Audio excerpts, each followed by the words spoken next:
Boa tarde, pessoal. Em nome do IFAL Campus Coruripe do NEAB, quero dar as boas-vindas a todos e a todas e agradecer aos convidados por terem aceitado participar do nosso evento Ser Esta Terra, ó Cara Coruripe. Eu sou o monitor Helder Rocha e estou aqui para assessorar essa atividade. Nós iremos passar um link com a lista de presença ao longo da atividade. Pegue o número da sua inscrição do evento, que será importante para a lista e o certificado.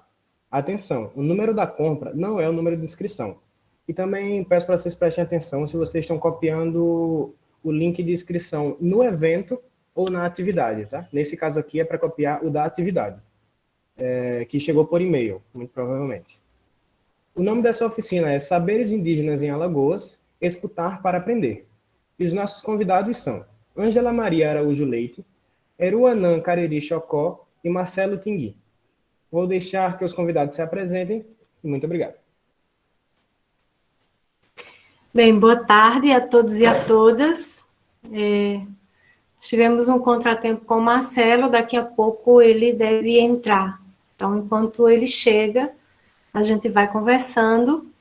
Eu sou a professora Ângela Leite, sou professora da Universidade Estadual de Alagoas e também doutoranda em Educação pela Universidade Federal do Rio Grande do Sul, onde estudo e aprendo sobre os povos indígenas em Alagoas, né, com o tema Ninho de Saberes. Então, sou uma aprendiz. Então, vou passar a palavra para o Eru, para ele se apresentar e falar um pouquinho do seu povo, e aí a gente começa.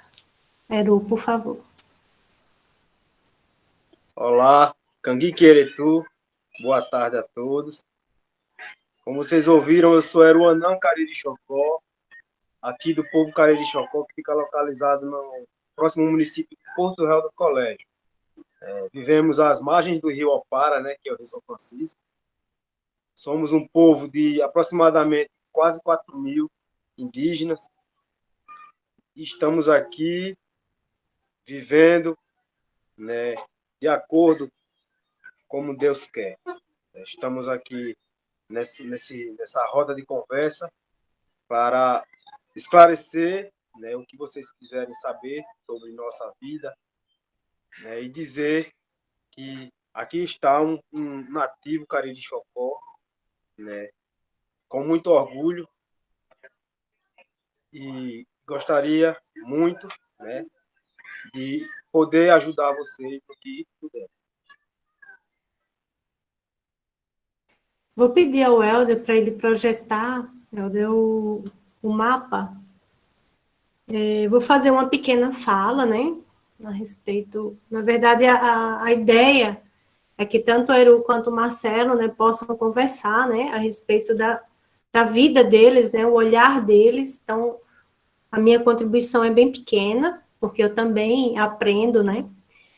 E uma das coisas, assim, que a gente costuma falar muito, né, é que a gente precisa dar ouvidos aos povos indígenas, porque a gente não dá fala para eles, porque eles têm sua própria fala, né? Então, a gente dar ouvidos para a gente aprender, para a gente compreender, né, o que é o povo indígena, porque as ideias que a gente tem, né, são pré-concebidas, são ideias eurocêntricas, a partir de um pensamento colonial, invasor, né?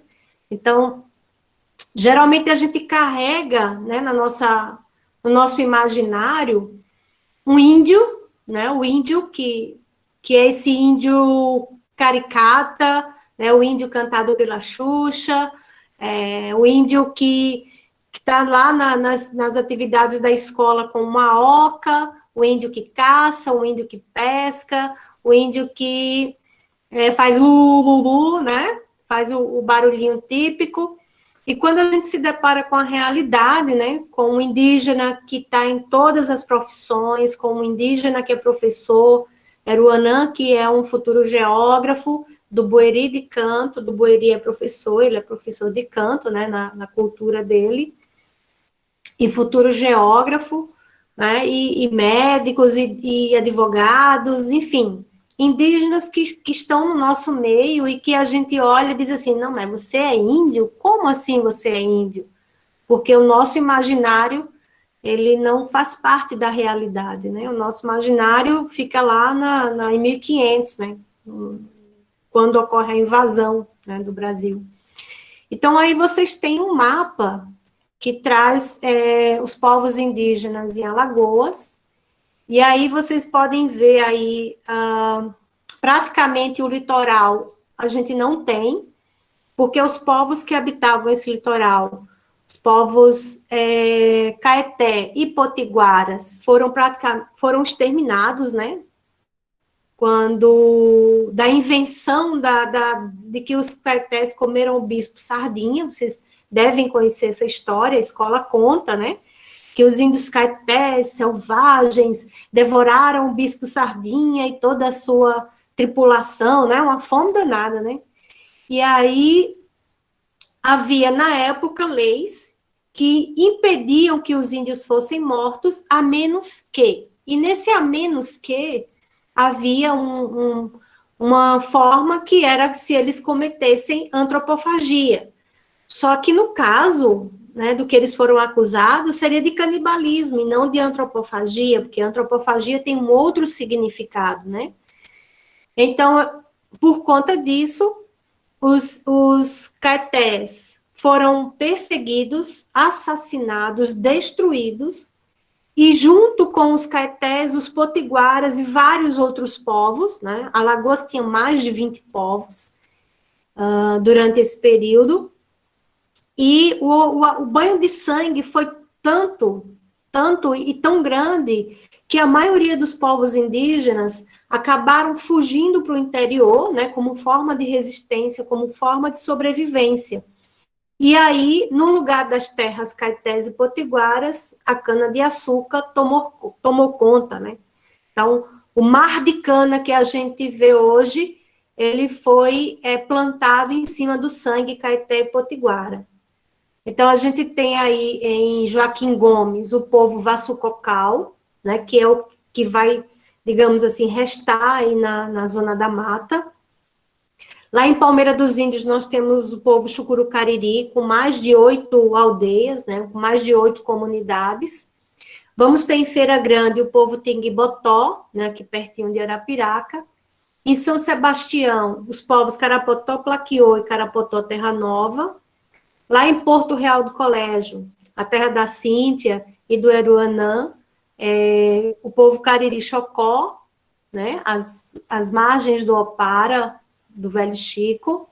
Lá em Traipu, o povo Aconã, também as margens do Velho Chico. Lá em Iapi, nós vamos ter o povo Coiupancá. Em Água Branca, o povo Calancó. Lá em Pariconha, que é o município que a gente vai ter o maior número, né, de povos indígenas, são os povos Jeripancó, Caruazu e Catoquim, e lá em Delmiro Gouveia, o povo Pancararu. Então, são 13 povos que a gente tem, né, hoje no estado de Alagoas, e são povos resistentes, né, são povos que vão, ao longo desse tempo, resistindo a todo o processo de invasão, a todo o processo de tentativa de extermínio, ao processo colonizador que tentou negar a espiritualidade indígena, que impediu os povos indígenas de falar sua língua originária. É por isso que muitos historiadores dizem que a língua indígena no Nordeste está morta, e não está morta, né?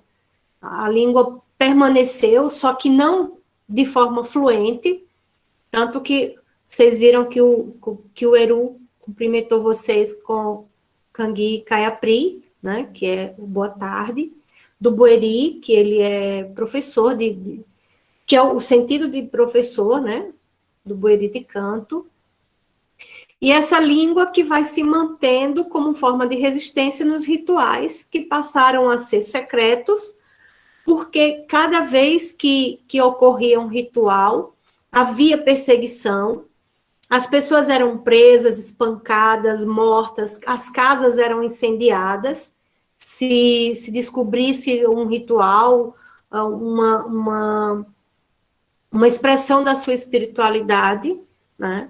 Então, o processo de catequese, né, ocorreu principalmente pelos franciscanos, capuchinhos, nessa região aqui, nossa. Os povos do sertão são de raiz pancararu, né, são os povos que são chamados de pontas de rama, porque eles vão se espraiando, né, nessa região nossa aqui. Os povos do Opara são os povos de origem cariri, principalmente, né, no caso, Cariri e Chocó, são duas nações, né, que se juntaram como forma de resistência. Chucuru-Cariri, também duas nações que se juntaram como forma de resistência. E esses povos que vão ressurgindo, né, ressurgindo no sentido de que não há uma invenção de povos, mas que é um processo histórico de visibilidade. Não é que os povos deixaram de existir. Eles simplesmente, durante um período, se tornaram invisibilizados para poder resistir. Então, assim, você é índio? Não, eu não sou índio, não. Mas a sua pertença não deixava de existir. Era porque ele sabia que se ele dissesse, ele era morto, né? Principalmente no sertão, onde os ataques eram grandes. Lá em Porto Real do Colégio mesmo, foi criada a Rua dos Índios, e havia um imenso preconceito com relação ao povo, né, porque era a Rua dos Índios, nesse sentido pejorativo. Quando a gente usa esse termo índio, é a forma pejorativa com que os povos originários foram apelidados, né, então, indígena no sentido de nativo, né, como o Eru falou, são povos nativos dessa região. E esses povos nativos, né, do Opara, eles chegaram aqui há milhares de anos. E por todo o estado de Alagoas existem registros históricos de suas presenças, quer seja em grafismos, né, aqui no Igaci mesmo tem uma área que você encontra esses registros, as igaçabas, que são urnas funerárias. Aqui mesmo em Arapiraca, no ano de 2010, foi encontrada uma aqui no município. Aqui em Limoeiro de Anadia, que é muito próximo, são muitas igaçabas que foram encontradas, né? Que é a constatação histórica da presença deles. Na região do litoral, muitas áreas que tinham sambaquis, que são restos históricos da presença dos povos indígenas no litoral. Os sambaquis aqui no estado, a maior parte deles se construiu resorts, casas de luxo sobre esses sambaquis. Pessoas da elite, claro, né, da elite alagoana, principalmente, e que até como uma forma mesmo de impedir a constatação da presença histórica dos povos indígenas aqui na nossa região. Em toda a região do litoral, né, são os sambaquis que são a constatação histórica dessa presença. No caso do interior, vamos ter as urnas funerárias, né, as igaçabas, em Palmeira dos Índios, em Maceió, no Instituto Histórico Geográfico, tem muitas urnas dessa.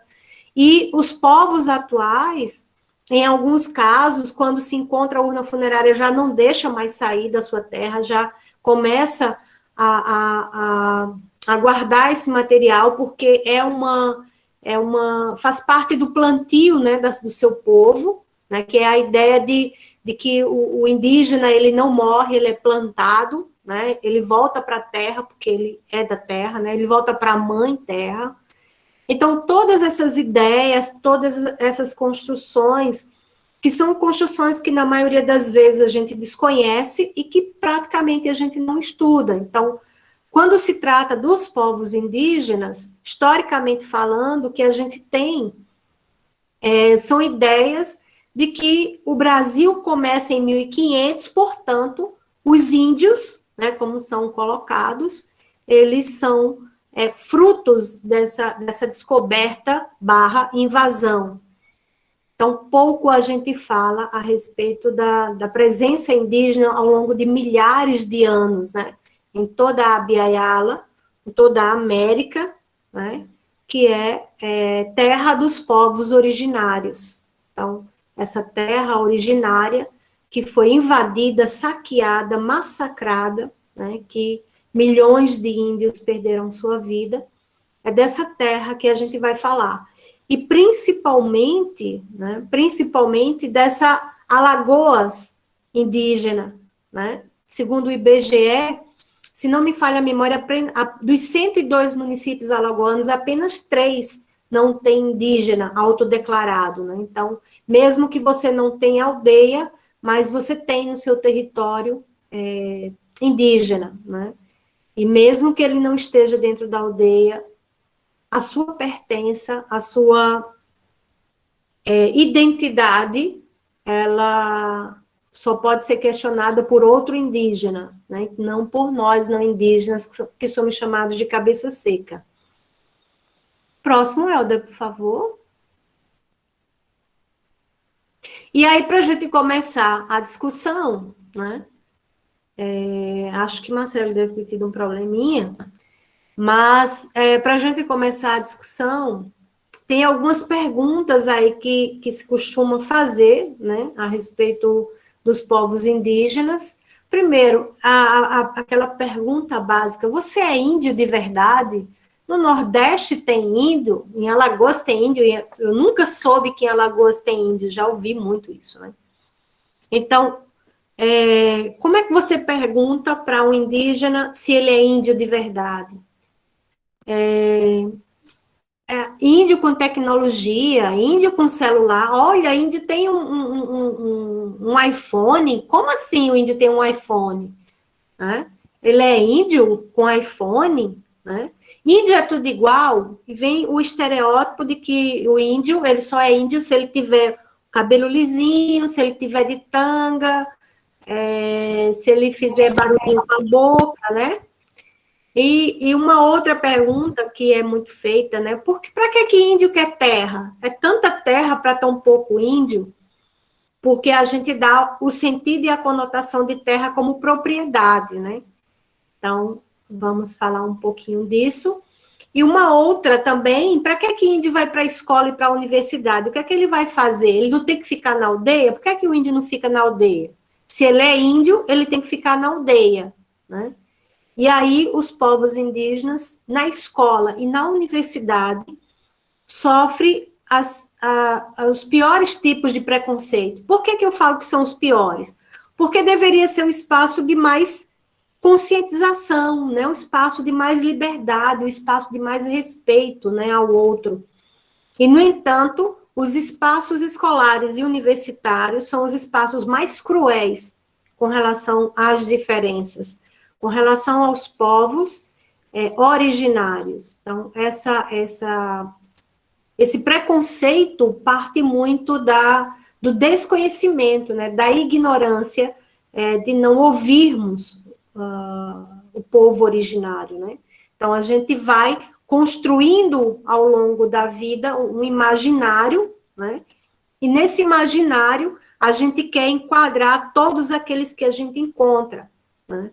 E aí a gente olha e diz: nossa, mas você, o indígena, ele tem que se enquadrar na imagem que a gente quer, né? E não o ser que ele é. Então, eu vou abrir espaço para ele falar um pouquinho a respeito disso. E aí a gente vai também deixar aberto para perguntas.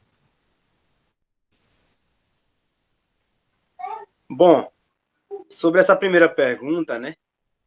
Até hoje, sim, né, a gente se depara com essa questão, né? Que infelizmente acontece. Quando eu chego nas escolas, quando a gente vai fazer a apresentação, quando a gente sai no mês de abril, né, a gente vai para as escolas mostrar a nossa cultura, para ele ter a noção de como é mesmo, de verdade, aqui os índios do Nordeste. E chegando nas escolas, é o que a gente mais vê essa pergunta: você é índio de verdade? Aí eu respondo, né? Sim. Só sim. Aí um aluno falou: mas o índio de você deveria ter o cabelo maior, você deveria ter o nariz maior, você deveria ser mais feio. Já começou daí. Aí eu disse, porque eu sou bonito, eu não sou índio, você tá achando eu bonito? Obrigado. Mas nós somos índios sim. Porque aqui no Nordeste, como vocês sabem, né, nós somos os primeiros a ser invadidos, né, e não resistimos a essa miscigenação. Mas conseguimos sim manter nossa cultura, através dos rituais praticados na mata, as escondidas, né, onde os nossos antepassados fingiam que iam caçar, né, só que iam praticar os rituais. Como na época tinha muita caça, né, hoje não tem mais, não se encontra mais, eles chegavam com a caça para os jesuítas e falavam que é a caça. Isso depois de 3 dias, que era o tempo que a gente fazia o nosso ritual, e até hoje é assim. A gente passa 3 dias na mata e volta, e assim veio sendo e está sendo ainda assim. Então a gente se depara muito com essa pergunta, né? Porque para eles tem que ter o cabelo grande, o olho puxado, a pele marrom, como fala, vermelha, né? Mas aqui no Nordeste, a gente teve essa grande miscigenação. Mas não é por isso que a gente deixa de ser índio, né? Como teve esse contato com o não índio muito breve, né? Como eu falo, precoce, aí teve essa miscigenação, mas aquele que nasce aqui na comunidade, que frequenta o ritual, onde ele cresce sabendo, fazendo e praticando a cultura, ele é índio sim para nós, 100% índio, indígena, né? Como eu gosto mais de falar. Então, sobre por que a tecnologia, para que a gente usa a tecnologia? Através dessas faltas de caça, né, dessa falta de terra, da falta da maneira que a gente gostaria de sobreviver, a gente foi forçado, né, a viver nesse mundo de hoje. E a gente tem a tecnologia como uma ferramenta, né? A gente usa ela para melhor nos comunicar, melhor nos ter informado. E a gente tem esse direito, é direito nosso, né? Se vocês podem comer a farinha, eu falo, né? Vocês, né? Podem comer a farinha, podem usar o urucum para colocar na comida, a gente também pode sim usar o telefone. E é uma forma que a gente está encontrando para sobreviver. Hoje a gente precisa ir até a escola, né, que é a questão aí que está fazendo essa pergunta, para poder ter esse conhecimento, adquirir conhecimento, para que a gente possa passar para os nossos jovens que estão chegando, né, que a gente tem maneiras de sobreviver de forma, né, correta, onde a gente busca o nosso lugar na sociedade, né, onde a gente quer ser professor. Se eu gosto de cantar música, eu já fui cantor de banda de forró, né? Se eu gosto de cantar música, se eu gosto de vestir roupa, se eu gosto de calçar sapato, não é por isso que eu vou deixar de ser indígena. E também a gente busca o nosso lugar na sociedade através da escola, porque a gente quer não só o melhor para a nossa comunidade, mas para todo esse país, que a gente chama de grande terra, né?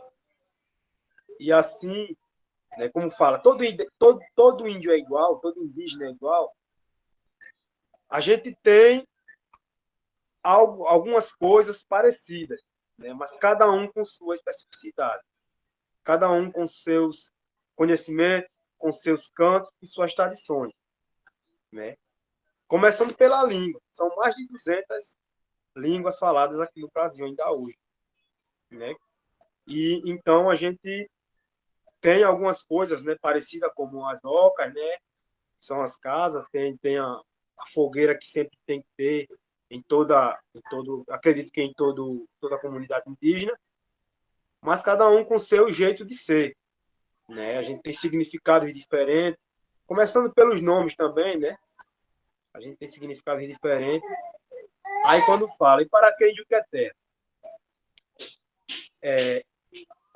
Como o meu parente Marcelo Tingui falou de manhã, a coroa, né, por nós, por nossos antepassados, ter participado da guerra contra o Paraguai, né? Foi uma situação boa que ele fez. Teve até um pajé daqui, né, conhecido para a gente como Jurupari, mas para os brancos, como a gente fala, era Lodovico, né? É um dos primeiros pajé que a gente conheceu, que a gente consegue alcançar. Jurupari, ele foi para a guerra, né? Teve que cortar o cabelo, essa é a história que vem sendo contada pelos nossos antepassados. Teve que cortar o cabelo, vestir a farda, foi descalço, que ele não conseguia calçar, né? Davam dinheiro a ele, ele jogava, porque ele não sabia. E através dessa guerra, né, que foi vencida, né, aí a coroa doou, né, parte da terra para os indígenas, sendo que doou o que já era nosso, né? E a gente está hoje nessa luta pela terra para ter essa sobrevivência da nossa cultura, porque sem ela nós não vamos sobreviver. E também todo o mundo. Ela é muito importante, não só para nós, como para todo mundo, porque ela é nossa mãe. A gente cuida dela como ela cuida da gente. Se ela nos dá, né, o alimento, nos dá o ar, a gente devemos cuidar de quem nos cuida. E essa é a resposta para o que a gente quer terra. A gente não quer terra para viver, para desmatar, colocar veneno, né, sujar o rio, como está acontecendo. A falta de mata nas margens do rio Opara está causando essa secura bastante grande, onde a gente tinha aproximadamente 5 quilômetros de extensão de leito, de um lado para o outro, né, que era de Alagoas para Sergipe. Hoje, a gente pode encontrar em apenas 50 metros. Um canal passa aqui de frente do nosso rio. Com isso, os peixes estão indo embora, né, as matas que tinham na margem do rio foram devastadas e a água não segura, a terra vai indo. Quando a água bate na terra, ela vai indo e virando aquelas croas, né, que a gente chama de coroa, né, para vocês, e vai formando aquelas imensas coroas. Para quê? Para fazerem cerca. Hoje a gente vai para o nosso rio tomar um banho, pescar, a gente se depara com cercas no meio do rio. É uma coisa absurda. Aí a gente tem que pedir permissão ao dono para poder atravessar, para tirar o arco, que é onde a gente encontra mais a madeira certa para fazer o arco e flecha. A gente tem que pedir permissão. Moço, posso entrar aqui nessa ilha? Sendo isso não deveria acontecer. Isso é triste, entristece. Aí é por isso que a gente luta por esses direitos, para que uma coisa como essa não aconteça. A gente não quer tomar o que é de ninguém. A gente só quer o que é nosso. O que é nosso por direito. Aqui, Cariri-Chocó, era aproximadamente 720 mil hectares de terra. Mas a FUNAI contratou um antropólogo chamado Marcos Tromboni, né, que entrou em acordo, chamou as lideranças daqui, entrou em acordo para que se reduzisse essa área. Por quê? Porque dentro da área demarcada estavam a cidade de Porto Real do Colégio, estava o povoado Tibiri, o povoado Sampaio, o povoado Giral, a Tapera e a Condevasco. Né? Aí mexeu com o gente de gás, tiveram que rapidamente, Condevasco, mexeu lá os pauzinhos, como eles falam, e teve que entrar em acordo para que tivesse essa redução para 4.600. E mesmo assim, ainda não conseguimos essas 4.600 hectares. Uma grande diminuição, uma grande, eu falo, diminuição do tamanho do hectares, mas ainda não, mesmo assim, ainda não chegamos lá.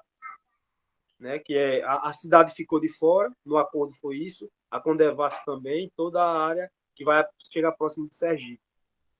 Mas ao redor da nossa mata aqui, né, a gente ainda está nessa luta e ainda não conseguimos. Estamos nessa luta. Então, é por isso que a gente busca um lugar na sociedade, através da universidade.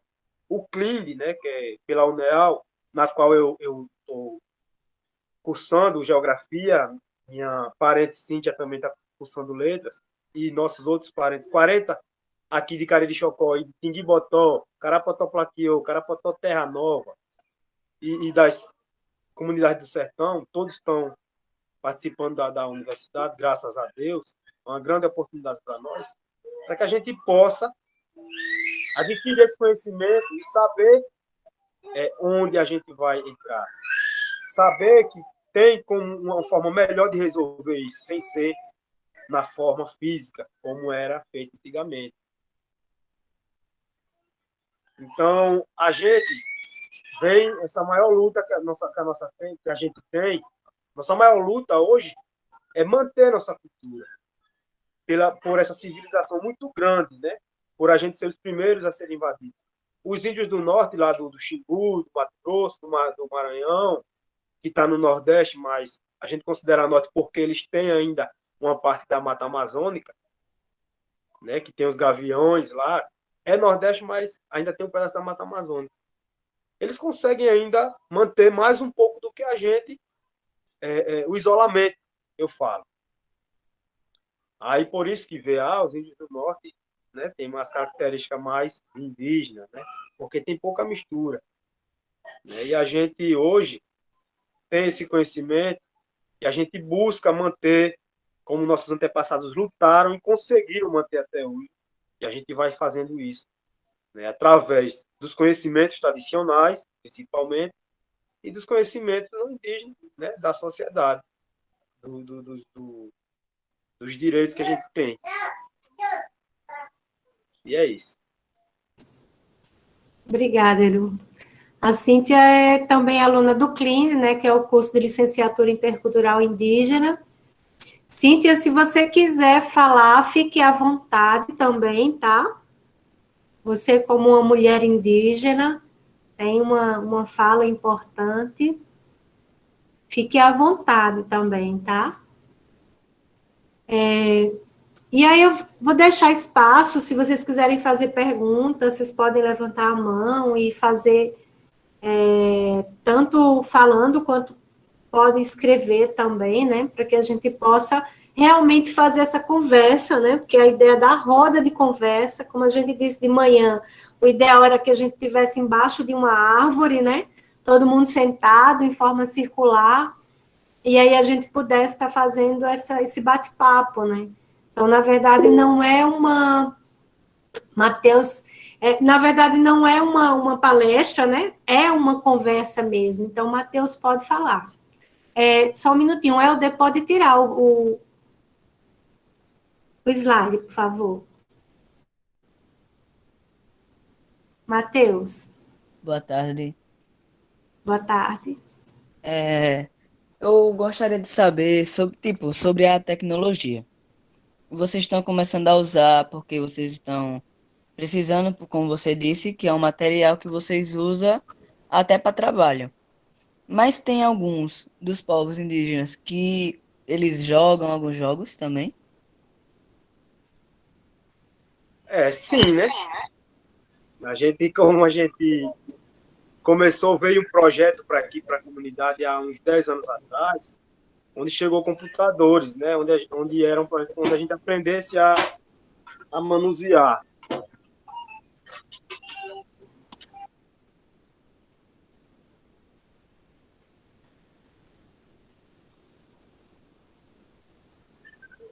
Desculpa, só foi um momento aqui que abriu a porta. Aí a gente teve esse acesso à tecnologia, né? Alguns, não todos, que muita gente não se interessava, mas através da escola a gente percebeu que era importante esse acesso à tecnologia. Né? E a gente, por exemplo, eu fiz um canal no YouTube, né, para poder arquivar algo sobre minha cultura, para poder demonstrar um pouco para vocês, para quem não conhece, né, um pouco da minha cultura. Eu explico algumas coisas, né, da pintura, das medicinas, do canto, dos instrumentos de canto que a gente tem. Aí, assim, a gente vai fazendo, né, e principalmente para o estudo, né, para o conhecimento também. Aí, através disso, não deixam de acontecer os jogos, né? Tem até índio no Free Fire hoje. Esse Free Fire eu não conheço não, mas já tem sim.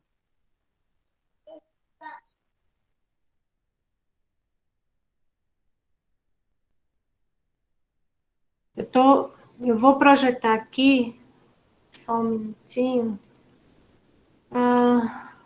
O João Vitor está perguntando, deixa eu olhar aqui, são perguntas que você tem que responder. O João Vitor está perguntando, teve muita diferença no comportamento das crianças com os aparelhos eletrônicos? Os aparelhos eletrônicos já tá aqui há um bom tempo já, né? Eu mesmo já me deparei, já cresci nascendo, já vendo uma televisão, né? Eu sou do tempo do orelhão, né? Que veio para aqui, o orelhão, aquele telefone que tinha. Então, as crianças de hoje já não estranham tanto, né? Nós hoje temos como se fosse duas vidas, eu falo. A gente vive aqui na aldeia, civilizado, né? Como eu falo, civilizados, em casas de alvenaria, normal, usando internet, dormindo em cama. E quando a gente vai para a mata, que fica a 7 quilômetros daqui, que a gente chama de Oricuri, que quer dizer lugar secreto, lá a gente pratica nossos rituais. Lá a gente não leva tecnologia. A claridade é através do fogo, onde a gente come nossa farinha com peixe. A gente pratica nossos rituais de cantos e danças. Então tem essa diferença que a gente se adaptou, teve que se adaptar a essa diferença de vida. Não é isso? A gente sempre costuma ir lá para manter a cultura. Então as crianças de hoje não tem problema a se adaptar com os eletrônicos. Só chamando a atenção para o fato, quando o Eru fala em civilização, é no sentido da forma eurocêntrica, né, de pensar que ser civilizado é como a gente vive, né, e não com essa ligação íntima com a terra, né. Isso mesmo. A Emanuela disse assim, como vocês estão convivendo nesse momento de pandemia? Bom, aqui na comunidade Cariri Chocó e em todas as comunidades de Alagoas, a gente tem um posto, né, de saúde que é o DICEI, né, onde tem um atendimento de médicos, de enfermeiros, de odontologia, odontológico. E através deles a gente vem seguindo todos os protocolos, né, que foi lançado.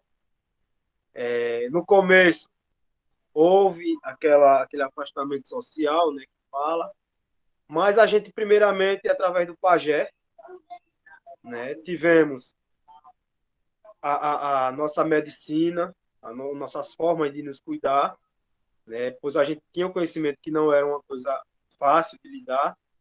O pajé, primeiramente, já tinha esse conhecimento. Ele, quem é o curador, né, da tribo, a gente fala. E tivemos essa orientação. E já aqui em Cariri Chocó, eu acho que em todas as comunidades de Alagoas, se não do Brasil, já somos todos vacinados, já pela segunda dose da vacina. Né? Então, foi muito difícil, eu falo. É uma coisa que a gente está acostumado a viver todo mundo junto, sempre cantando, abraçado, né? Eu digo vocês também, né? Mas a gente foi uma coisa bem difícil de lidar, né? Principalmente com o afastamento social. Graças a Deus aqui em Cariri Chocó não teve caso, não teve morte, né? E a gente soube lidar bem, né? A gente, quando ia para a cidade, mesmo a gente já vacinado, a gente coloca a máscara, né?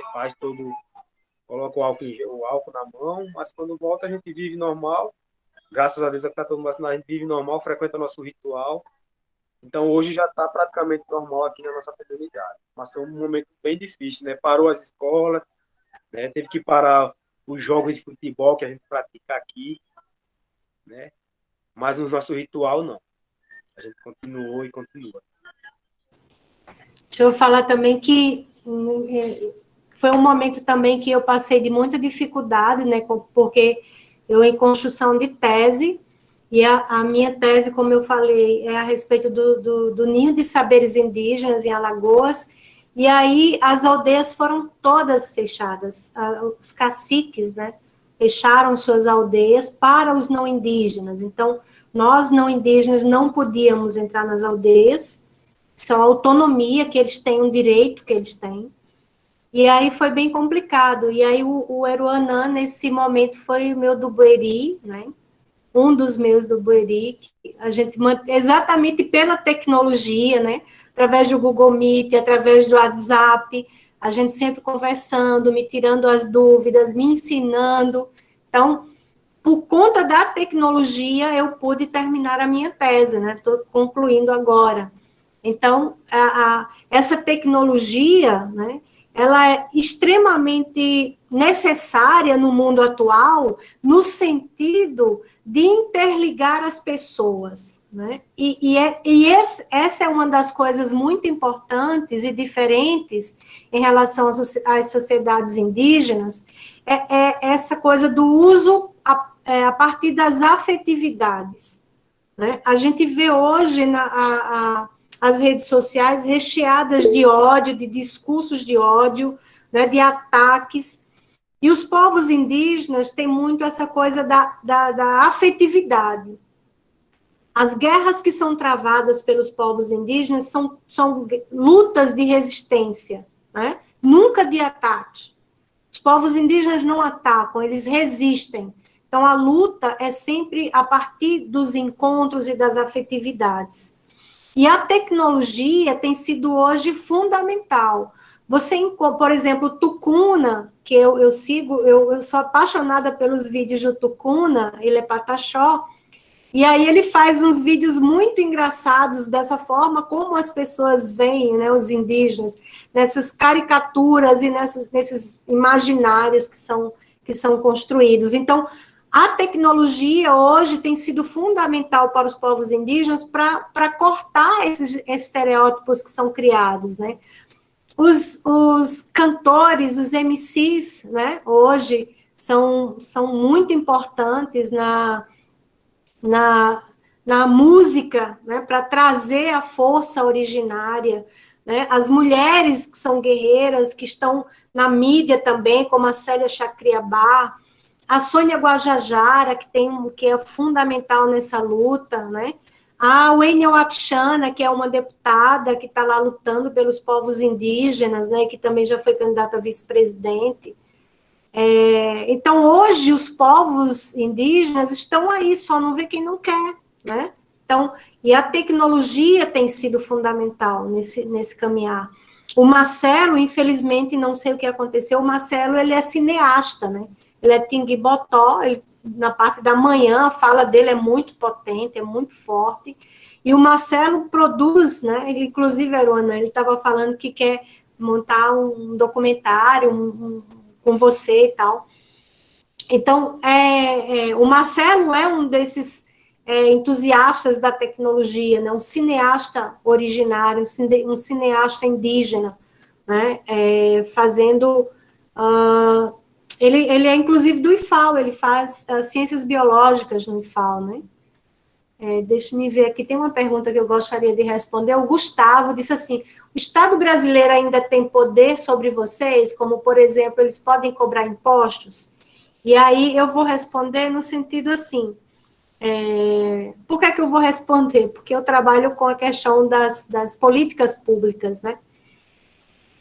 Em primeiro lugar, o poder do Estado, né, que é historicamente falando, a tutela, né, que o Estado tinha sobre os povos indígenas, ele era um desrespeito ao ser humano, né, porque tutelar o povo indígena é a mesma coisa de dizer que ele não tem a capacidade de gerir sua própria vida, né, então, a tutela não existe mais, né, no sentido de tornar o indígena incapacitado. Com relação aos impostos, todos pagam impostos, inclusive os indígenas, né? Quando a gente vai fazer nossa feira, a gente já está pagando imposto, né? Quando os indígenas exercem cargos que dão um salário elevado, também paga imposto de renda, né? Então, em relação aos deveres, né, são iguais, né? Não existe diferença. A diferença está na pertença, está na cultura, né? Está nesse movimento de ter direito a ter sua própria escolha, de ter a sua vida da forma originária, né? De ter a sua vida, de ter a sua pertença, sua cultura, sua religiosidade. Então, essa ideia que foi construída na cabeça da gente, então, por exemplo, uma das coisas que costumam se dizer assim, o povo indígena é preguiçoso. E aí, essa ideia, ela foi construída historicamente. Por quê?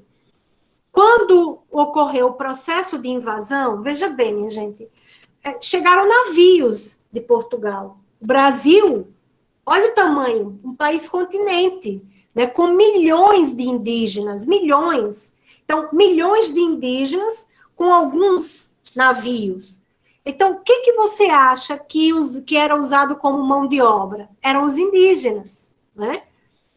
Eram os indígenas que plantavam, né? Eram os indígenas que produziam alimento para os colonizadores, eram os indígenas que abasteciam os navios. No caso aqui de Alagoas, foram criados, no caso do Sul, foram criados as missões. Aqui em Alagoas foram criados diretórios. E esses diretórios, o diretor que era quem geria, né, essa área, que era para proteger os índios, no sentido pejorativo, esses diretores, eles geralmente eram donos de terra.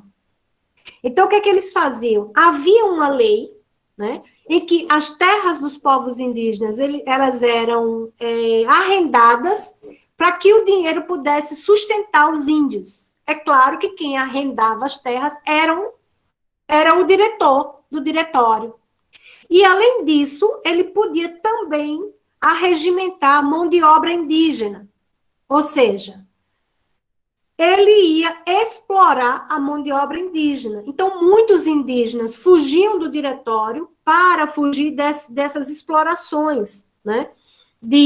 Muitas vezes as mulheres eram estupradas, os homens eram espancados, e por isso eram chamados de preguiçosos, né? E essa ideia da preguiça é uma ideia de dizer assim, olha, ele não permite que eu explore ele, então ele é um preguiçoso.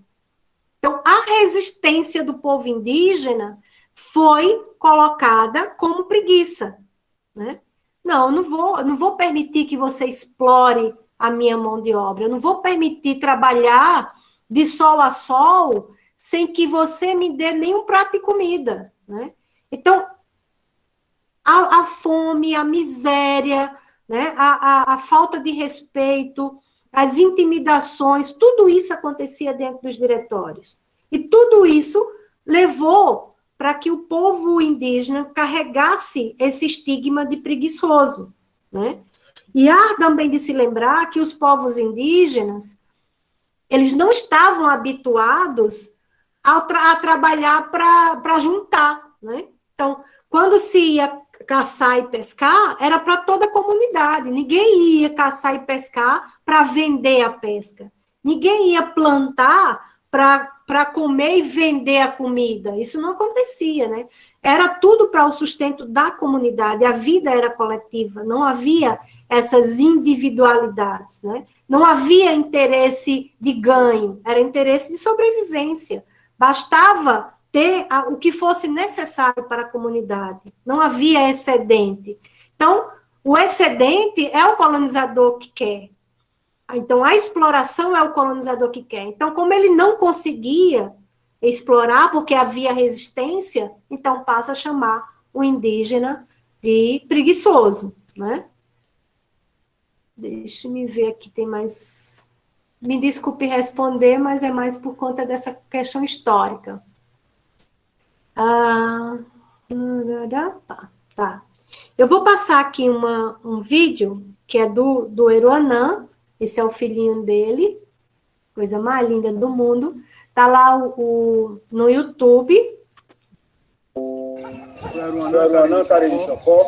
Estou aqui para mostrar mais um vídeo para vocês sobre a pintura original, tradicional Cariri Chocó. É feita com carvão, a Imurana de Cambão, usando para o preto. A gente utiliza o lauá, que é a machila, o barro branco. Essas são as pinturas tradicionais Cariri Chocó. A gente utiliza o vermelho, o murucum, e a pedra que está lá vermelho, devido várias diferentes do Cariri Chocó.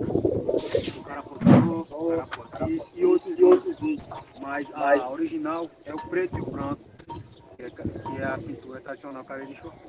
Vou mostrar para vocês a pintura verdadeira do tipo Cariri Chocó.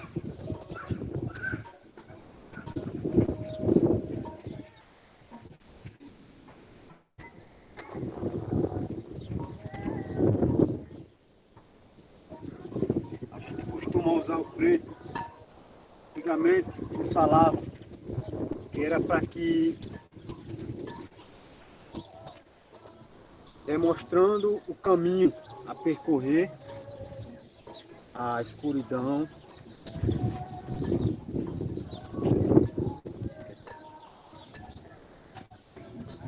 e a gente sempre usava o preto no corpo, cobrindo todo o peito e a barriga, para demonstrar a força e um pouco do segredo. Os Cariri Chocós sempre teve esse costume de usar essa listra preta no corpo para que não mostrasse muito, para que não perdesse, não descobrisse seus segredos e não perdesse, né, o costume. Então a gente fazia isso no rosto, o círculo, né, no corpo aqui e no rosto. A gente fazia o círculo,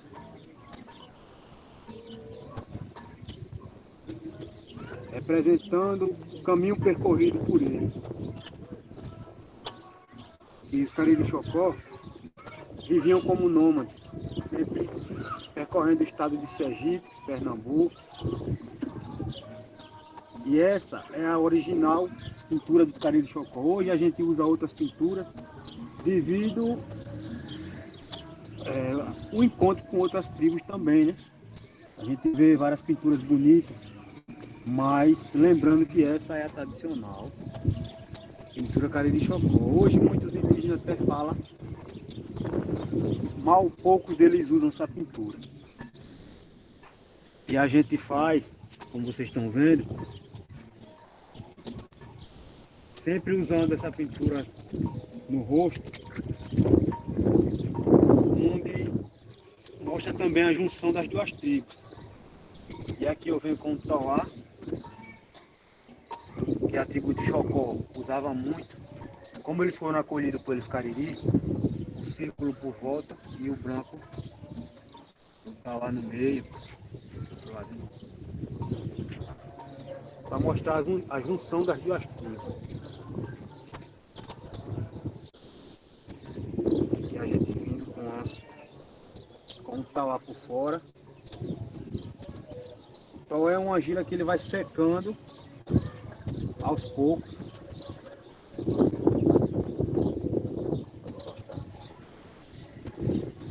Ele vai secando aos poucos e vai dando uma cor mais viva do branco, né?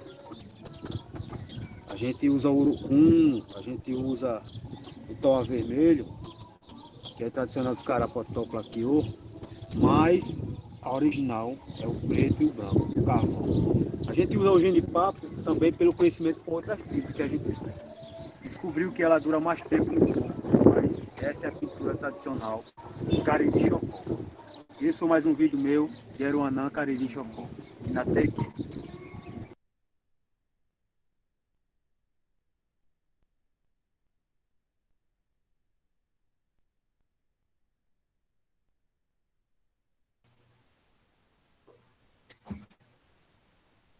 Eru, você quer falar um pouco a respeito das pinturas? Sim, sim. Como vocês puderam ver, né? Não sei se deu para ouvir, esse círculo é a nossa identidade, né? A identidade do povo Cariri Chocó, que já tinha essa combinação de Iguaçu dos Cariri, que é aqui de Alagoas, e o Chocó, que era de Sergipe. Era iguais no rosto. Só que lá era só branco e aqui era só preto. Quando eles vieram, teve essa junção, né? O branco no meio e o preto por fora. No começo, quando eles vieram, os Chocós faziam, quem era Chocó, né, fazia o branco por fora e o preto por dentro. Os Cariri ao contrário, né, vice-versa. Mas hoje, a gente sabe toda a história e todo mundo combinaram de usar, né, o preto, o fora, o círculo e o branco no meio. Aí a gente faz essas pinturas também de triângulos, né, de quadrados no corpo, devido ao conhecimento com outros povos, né, que a gente vê, né, muitos encontros que tem lá no Brasília, como o povo do Xingu, que tem os funiô, tem esse costume também de fazer esses traços mais detalhados, a gente faz também. Mas lembrando que essa é a tradicional, porque essa lista no meio preta, os antropólogos não descobriam, né? Porque uma pinturazinha que eles demonstravam o que tinha de caça ali, que antigamente usava, né? Um triângulo para mostrar um tamanduá, ou que tinha muito peixe, os ondulados, para mostrar que estava próximo do rio, né? Aí os cariris, né, de antigamente usavam essa lista preta para esconder. É por isso que o preto é a proteção de um segredo. Foi o que nos manteve vivo até hoje. E o vermelho do urucum, ele também vem já de outros povos, funiô, porque aqui era o tauá, que é um barro, né? Que tem ele vermelho e ele branco, e tem até outras cores que os pataxó usam. Mas o tauá vermelho, ele traz a cor da força. Não é? O vermelho ele traz a força do barro que faz a panela para cozinhar, do barro vermelho, o barro vermelho que faz a casa de taipa, né? É o vermelho de dentro do fogo que nos traz a força e a energia para lutar. Então, esse é o significado do vermelho. Então, a gente não utiliza muito, mas que também é de nossa tradição. Carapotó Plaquiô, né, que eram os carapoti que viviam aqui, foram para lá também. E aqui somos todos uma junção de vários povos, né? E por isso a gente tem esse costume de usar várias pinturas, várias cores diferentes. Lembrando que esses grafismos, né, vocês viram de manhã, quem assistiu de manhã a palestra, né, a pessoa que estava falando, né, esqueci o nome dele agora, me perdoe, ele estava com desenhos, né, a Cíntia está dizendo Cariri Chocó preto e branco, uma junção de duas tribos, no caso, de dois povos, né. E essas pinturas, todas elas têm um significado, né? Cada povo tem uma pintura diferente, e essas pinturas, elas são retiradas da natureza, né? Então, do barro, do carvão, né, que vem da árvore. Me ajuda aí, Aruanã, do genipapo, genipapo? Isso. Do genipapo, né? O genipapo já é uma tradição dos povos da Bahia, né? A fruta verde começa a ralar, tem algum ralo na pedra, e depois espreme em um pano, e vai sair aquela água verde escura. Aí a gente deixa tomar sereno, né, um dia, uma noite sereno, e no outro dia começa a fazer a pintura bem de levezinha, que ela fica molhando o corpo. E com aproximadamente meia hora, a gente espera secar, ou então só vai tomar banho à noite. E ela passa 15 dias no corpo. O genipapo não sai facilmente. Aí a gente usa para quando vai sair, né, para outro lugar mais longe, para não ficar pintando toda hora, né, nem ficar sujando os carros que muitos não gostam quando viajar. Então, tem muito essa coisa de ligação, né, com a natureza, né? O próprio indígena é por si só natureza. Então, por isso que essas ligações, elas são tão intensas, né? E a pintura é uma proteção, né? Cada povo, por isso que cada povo tem, né, tem a sua pintura e o seu significado. Então, cada desenho tem uma história para contar. É por isso que quando a gente vai estudar as pinturas rupestres, né, que a gente fica, e os antropólogos principalmente, ficam tentando descobrir qual era qual era a mensagem, né, que quem pintou, né, fez, né, ou que mandava, enviava. Exatamente por isso, porque os grafismos, essas pinturas, elas contam uma história, né, tem todo um significado por trás dela. Por isso que é também uma forma de comprovação, né, da presença originária. No caso de Alagoas, são mais de 100 sítios históricos que existem. Tem um mapa de Alagoas, que é um mapa... Alagoas inteira tem, né, essas presenças. Alguma pergunta? Eu queria que a Cíntia falasse. Cíntia? Ela estava dizendo algumas coisas aqui. O que a senhora gostaria que eu falasse a respeito da pintura? Sim, Bom, o nosso povo Cariri Chocó, a Iruana sabe, a senhora também participou de várias conversas pela UNEAL a respeito da pintura Cariri Chocó. É uma parte que me fascina particularmente. Se eu pudesse, todos os meus trabalhos seriam realizados em base da pintura corporal, e eu sou fascinada pelos traços que representam a pesca, o caçador, representa aquele que a mata, os astros, o círculo da vida. Eu sou fascinada por esses significados e eles são muito fortes, eles. Principalmente pela as cores também, que me fascinam muito as cores carixocó, não só porque é minha etnia, mas porque pelo grande significado e por tão lindo como fala o vídeo que a senhora colocou, a música, né? Música não, Rojão. o Rojão, sim, que é do Opara, do Rio Opara. E ela conta uma história, né? Que é as duas, se pudesse, até colocava assim, enfatizando as cores que veio de lá, os chocós, que veio trazendo branco, encontraram com Cariri aqui, descendo o rio, veio, encontraram o preto, quando eles só usavam, cada um usava a sua cor, mas quando veio, eles trouxeram. Aí a gente coloca o quê? Fora os cariri, porque os cariri já habitavam aqui. O círculo por fora é os cariri. E o branco por dentro é o chocó, onde os cariri estão acolhendo o chocó. Por isso que nossa pintura é um círculo, enfatiza mais em círculo. Como Neneti, que já ouviu, a senhora já ouviu muito falar em Neneti, ele enfatiza muito isso, que sempre o preto, sempre o branco vem dentro do preto, porque é o acolhimento. Os Cariri acolheram os Chocó que desceram da ilha de São Pedro. Então, eles acolheram eles e eles ficaram dentro, aquele círculo tipo protege eles. Então, eu sou suspeita em falar, porque eu sou fascinada não só pela pintura, pelo significado, mas pelos cantos e por tudo, que eu até deixei o áudio aberto sem querer, estava lá cantando do Rio. Ouvi. Foi, porque eu sou fascinada por ele e amo quem eu sou, tenho um orgulho imenso de nascer com o conhecimento que tenho, principalmente enfatizando o meu ritual, que é a minha base concreta, é onde eu tiro minhas energias e minhas forças para tudo. Muito obrigada pela palavra, professora.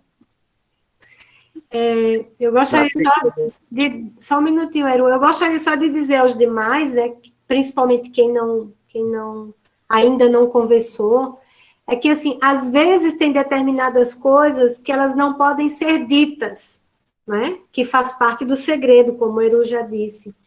Então, tem algumas coisas que começa a falar e aí para, mas é exatamente por isso, porque tem coisas que só quem é indígena compreende, só quem é indígena sabe. Indígena que frequenta o ritual, né?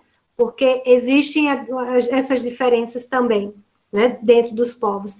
Então, algumas coisas, alguns segredos, eles são mantidos no ritual, e só quem frequenta o ritual é que pode saber desses segredos. Então, nós não indígenas apenas respeitamos esses limites, né?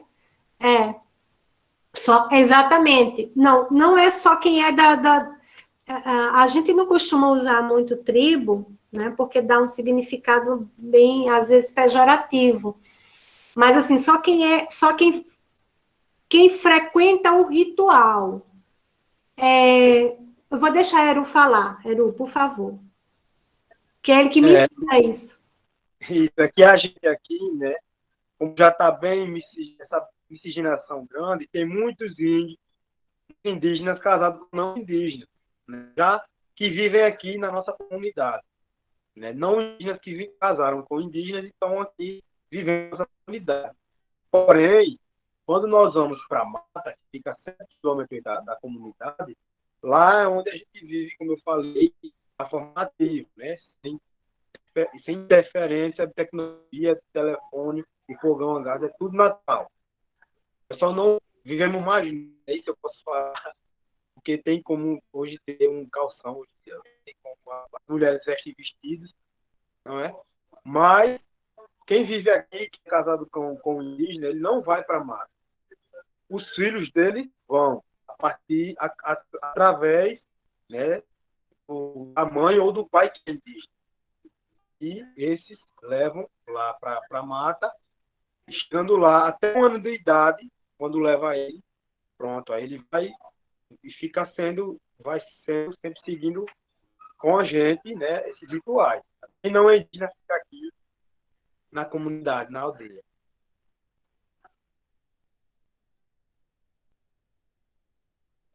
Eruanã, desde cedo, né, meu parente, a gente tem aprendido a medir as palavras.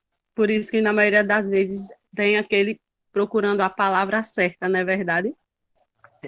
É isso mesmo. É porque hoje a gente ainda está falando ainda um bocado, né? Porque nossos antepassados, eles faziam de tudo. Por isso que eu falo, esse nosso povo cariri, que eram os antigos Carapoti, Aconã, né? E outros povos, você sabe o que eu falo.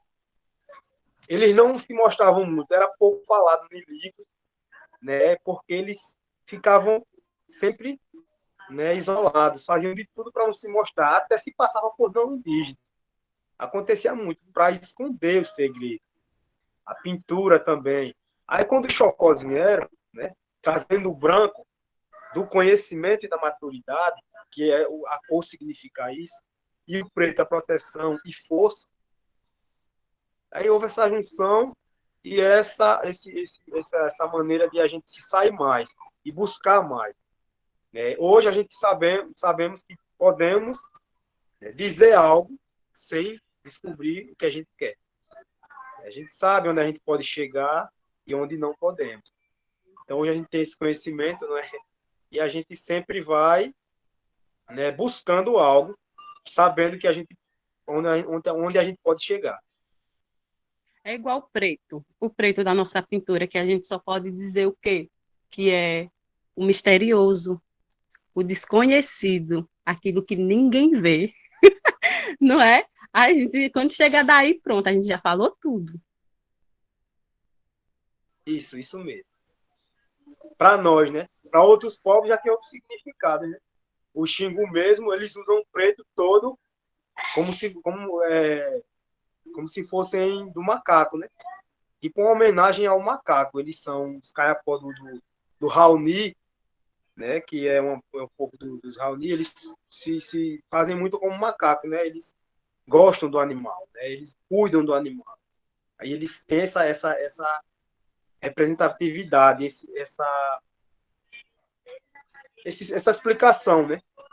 A pintura preta para ele já tem esse significado. Né? Esse significado. Para nós já é outro. E assim tem um significado diferente em cada povo.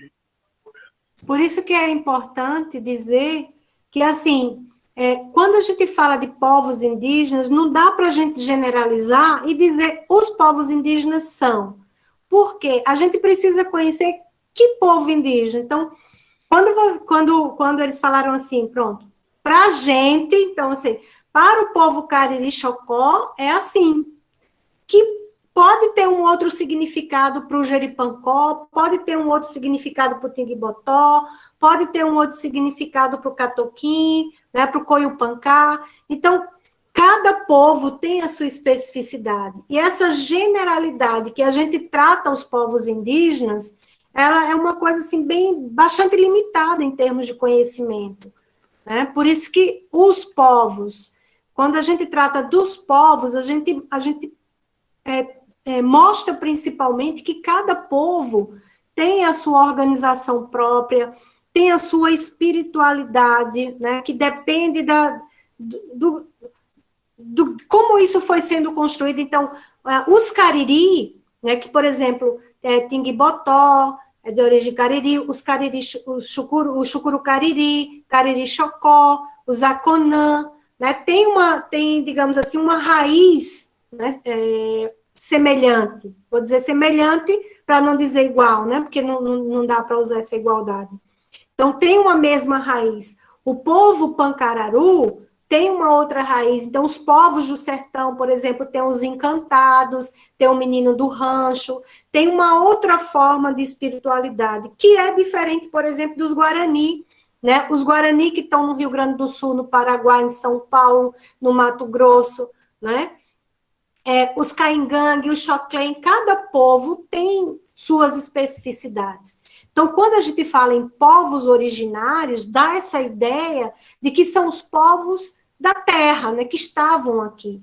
Né? Quando a gente fala em índios, índios dá esse sentido de caricata, né, que o invasor foi construindo e foi colocando. Então, por isso que normalmente a gente faz essas diferenciações. A gente está chegando aqui no finalzinho. Deixa só eu colocar aqui a música que a Cíntia gosta, que eu também gosto muito. Eu gostaria de falar um pouco sobre isso. Pode falar. Esse canto é um canto, a gente conhece como rojão, né? Já no português, que foi uma forma que nossos antepassados encontraram para não perder a prática do canto. Que Cariri Chocó tem essa especialidade de cantar na entonação, em primeira e segunda voz, tanto nós homens quanto as mulheres. Sempre foi assim, né? Isso aconteceu no momento em que os chocós vieram. Mais uma coisa, né, boa que aconteceu. Um cantava numa voz e outro na outra. Teve essa combinação de voz e a entonação. Eles não conheciam o sertanejo, não conheciam a música, mas já sabia que tinha entonação. Isso é da natureza nossa. Aí, quando iam para os lotes, né, trabalhar nas plantações de arroz, os donos, né, não deixavam que eles cantassem o toré. O toré, para nós, é um canto e dança, né, o som sagrado, onde a gente cantava na nossa língua. E eles proibiam. E eles, para não perder isso, eles faziam versos do português. Iam criando versos. E o outro entoando para poder manter o costume do canto, da entonação. E esse canto do rojão, sobre o rio, é de autoria minha, né? Eu fiz com muito orgulho, fiz na mata, veio uma reportagem para fazer sobre o rio, e eu fiz, e minhas primas e meu irmão, e meu outro primo que estão cantando aí nesse vídeo. E tem muitos rojão onde explica cada coisa, né? Cada significado também. Vou colocar daqui a pouco, antes da gente finalizar, e eu vou pedir para o Marcelo falar um pouquinho, porque, infelizmente, houve um ruído na nossa comunicação e acabou que o horário não deu certo. Marcelo, por favor, você poderia falar um pouquinho de você, do seu povo e do seu trabalho na internet? Tá certo, poderia sim. Então, como eu falei antes, né, anteriormente, nosso povo aqui, o povo de Imbotó, nós estamos mais aqui, mais dessas terras aqui, próximo à Feira Grande, há cerca de 130 anos, né? E sempre todos esses anos foi travado com muita luta, né? Porque mesmo nós no nosso território, não foi aceito por as populações. Geralmente, onde tem comunidade indígena, há certos atritos, né, com as populações ciclovizinhas, seja da cidade ou até na parte mesmo rural, próximo às comunidades. Então, assim, todo o processo dos Tiribotó, eles foram travados através de luta de resistência, né? Luta com polícia, com latifundiários. E o que acontece? É interessante que, na minha juventude, né, quando eu era jovem, quando eu era novo, antigamente, eu tinha essa vontade de retratar e imortalizar de alguma forma toda essa história, esse processo, porque, assim, cada comunidade tem a sua forma específica de organização, né? No meu povo não é diferente. Então, assim, o audiovisual para a gente possibilita,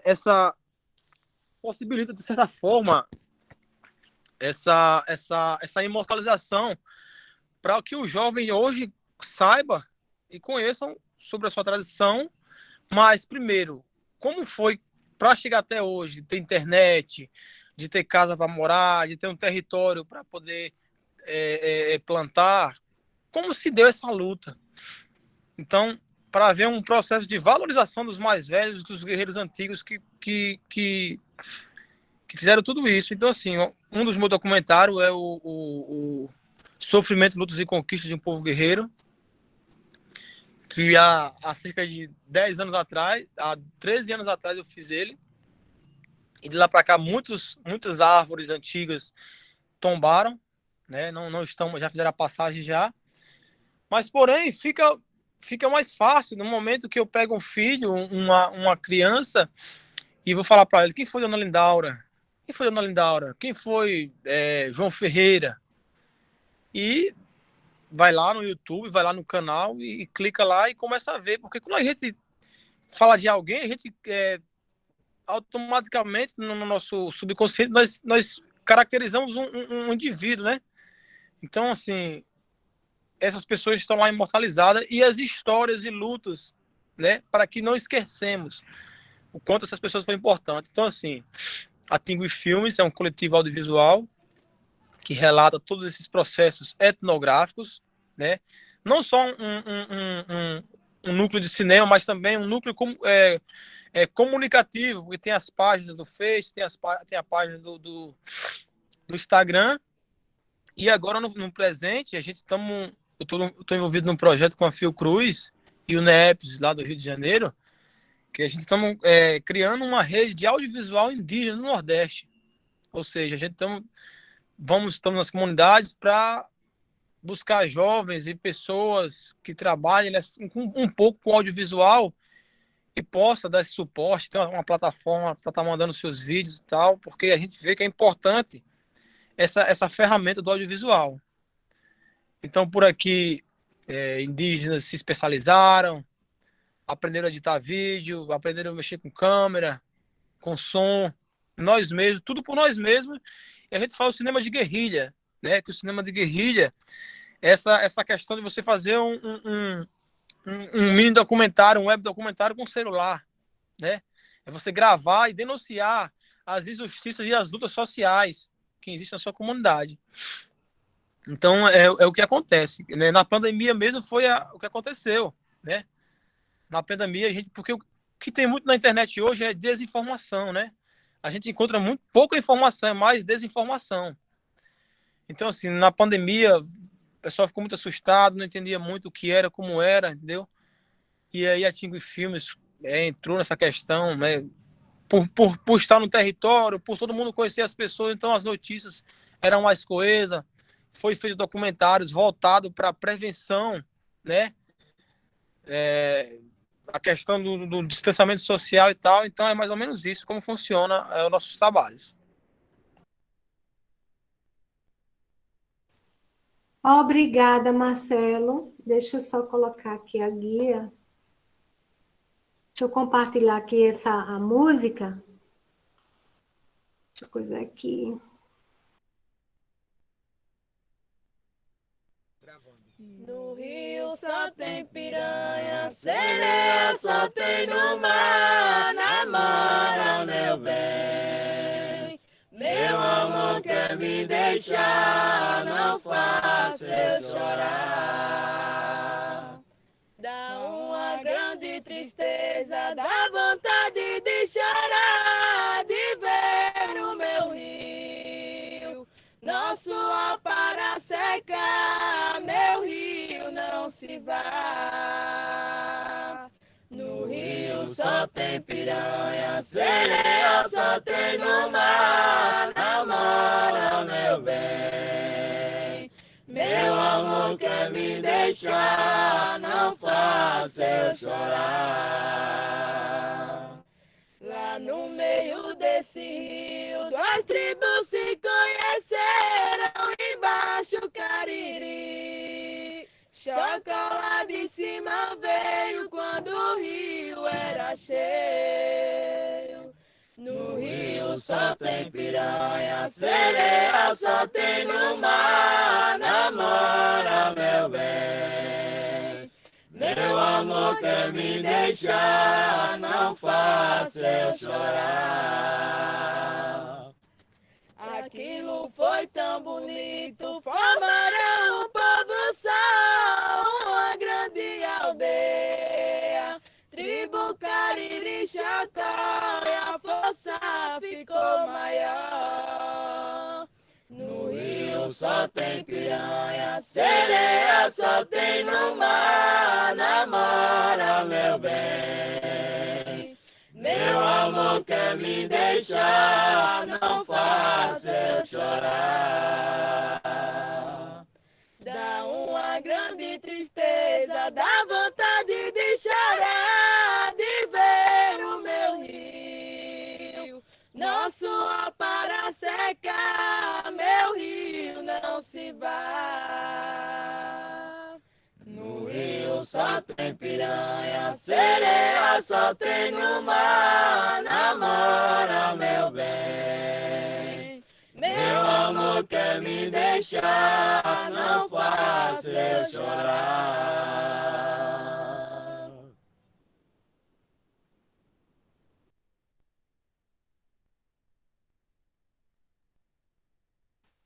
Bem, é isso.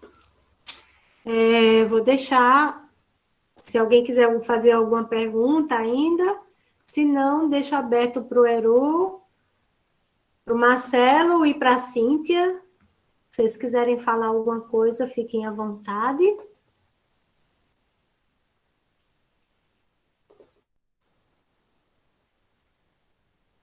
Não, eu queria só falar um pouco, rápido mesmo, para fechando o evento. Como aqui a gente está no encontro aqui com alunos, né? Não é isso, professora? Com Isso. alunos que curso estão cursando? Diversos cursos? Do IFAL. Não, diversos cursos. É TEC? Helder, nos ajude. Vocês que estão... Curso técnico, eu acho que tem alguns de edificações e alguns de mecânica. Bom, então assim, não deixam de ser alunos, né?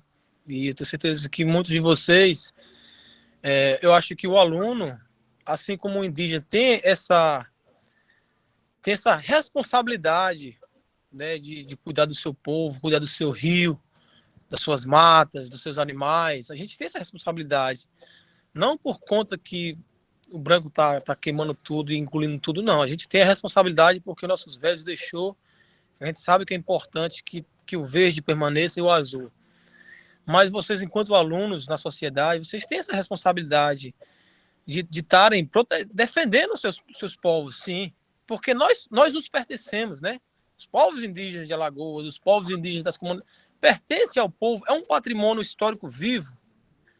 Então, assim, vocês estão tendo acesso a uma informação que nem todos têm acesso à informação. A professora Ângela, junto com o IFAL e tal, aí está dando esse suporte para vocês. Então, isso aqui é um acesso que vocês estão tendo ao conhecimento. Que todo ser humano ele tem esse momento do despertar intelectual. E as informações e os acessos nem sempre são dados, são direcionados muitas vezes. Então, vocês estão tendo agora, nesse momento, essa oportunidade. Estão conhecendo 2 comunidades indígenas com 2 representantes.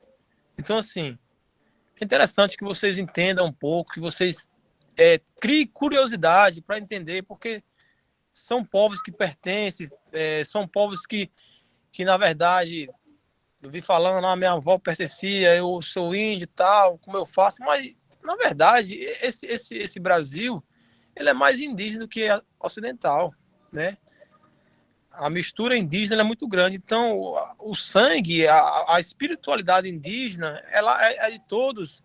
Então, vocês enquanto alunos, da agora para frente, vocês têm um entendimento diferenciado do que é o indígena no Brasil, principalmente do que é o indígena no Nordeste, né?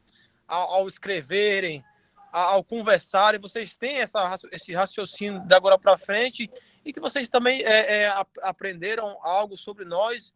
E outra coisa, visite as aldeias, né? Vamos deixar essa ideia estereotipada, né, que os algoritmos nos forçam de ir para a Disney, né? Que lá não tem coisa boa, não. Vão para as comunidades, tenham curiosidade, vão conhecer os pajés, os caciques, os toantes das comunidades. Porque isso é conhecimento intelectual. E esses conhecimentos levam a outra forma de viver, a uma qualidade de vida onde há um respeito com a natureza e com o outro. Então, assim, nas comunidades isso tá cheio de conhecimentos e respeito mútuo. Então, é o meu pedido e encerro minha fala. É isso mesmo, né? Vocês vindo para nossas comunidades indígenas, vocês terão a oportunidade de ter o conhecimento mais do que estão tendo agora, né? Onde vocês irão poder conhecer o pajé, né? Os caciques, poder dançar, cantar conosco e também fortalecer mais ainda a sua espiritualidade, né? Que é o que a gente faz aqui.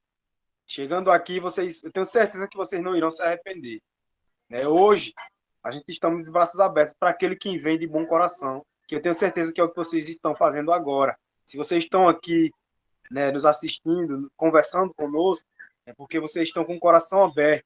Vocês foram tocados para isso. Eu creio que vocês não estão aqui por acaso, só por ser aluno e só por querer colocar frequência e certificado, não. Eu tenho certeza que vocês estão aqui porque foram tocados no fundo do seu coração. Então, como meu parceiro, meu parente, Marcelo Tingui, fez o convite, eu também faço. Tingui Botó, Cariri Chocó, e eu, como neto de um cacique da comunidade Carapotoplaquiô, posso falar também será bem-vindos também nessa comunidade indígena. Cíntia, quer falar alguma coisa?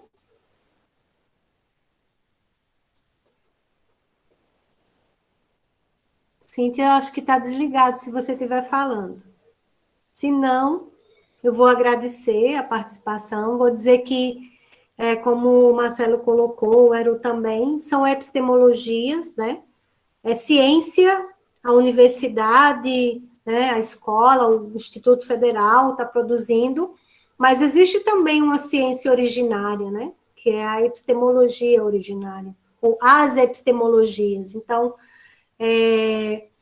quando se descobre um remédio, né, por exemplo, anador é uma planta, mas virou um remédio farmacêutico. Mas quem conheceu primeiro essa planta, né? Então, são esses conhecimentos, essas epistemologias que a gente precisa compreender e também tirar esse olhar de que a forma de produzir conhecimento tem que ser um só, se não for o que a academia produz, não vale. Então, essa coisa de botar tudo numa forminha, né? Isso a gente precisa desconstruir, tirar e aprender a ouvir. Então, só agradecer, né? E na Tequié, que é obrigado na língua de Zubuquá, na língua Cariri, né? De raiz Cariri. Então, muito obrigada ao IFAL. Helder, muito obrigada. Laís, eu acho que está na sala ainda. Laís, pelo convite, muito obrigada, né? Convido também a defesa da minha tese, que se chama Ninho de Saberes Indígenas em Alagoas, vai ser no próximo dia 30 de setembro. Teremos 2 indígenas, 2 doutores da minha banca, 2 doutores indígenas, que é o doutor Edson Carapó e doutor Bruno Caingangue, e a minha defesa vai acontecer na aldeia Carapotoplaquiô, dia 11 de setembro, dia 30 de setembro, às 14 horas. Então, sintam-se convidados para conhecer um pouco, né? E é isso. Helder. Bem, vamos lá para mais agradecimentos. Deixa eu ligar essa luz que ficou muito escuro. Eu quero agradecer agora a todos vocês, tá? Mais uma vez pela disponibilidade, a professora Ângela Maria, o Eruanã Cariri Chocó e o Marcelo Tingui, e a presença também de vocês, participantes que escutaram e contribuíram para essa roda de conversa. Acredito que essa atividade foi muito proveitosa e que podemos aproveitar bastante. Em breve que os certificados sairão, tá? Muito obrigado e uma boa tarde para todos. Cangui Caiapri. Um prazer revê-lo, Marcelo. Dá lembrança aí pro povo.